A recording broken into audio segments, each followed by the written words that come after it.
اگر ہم چاہتے تو ہر شخص کو ہدایت دے دیتے، لیکن میری طرف سے یہ بات قرار پا چکی ہے کہ میں دوزخ کو جنوں اور انسانوں سب سے بھر دوں گا۔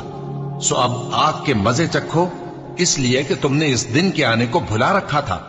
آج ہم نے بھی تمہیں بھلا دیا ہے، اور جو کام تم کرتے تھے ان کی سزا میں ہمیشہ کے عذاب کے مزے چکتے رہو۔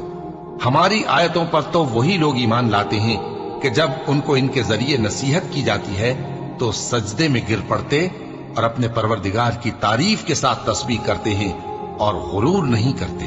ان کے پہلو بچھونوں سے الگ رہتے ہیں، اس حال میں کہ وہ اپنے پروردگار کو خوف اور امید سے پکارتے اور جو کچھ ہم نے ان کو دیا ہے اس میں سے خرچ کرتے ہیں۔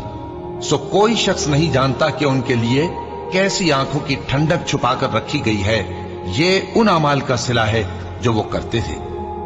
بھلا جو مومن ہو وہ اس شخص کی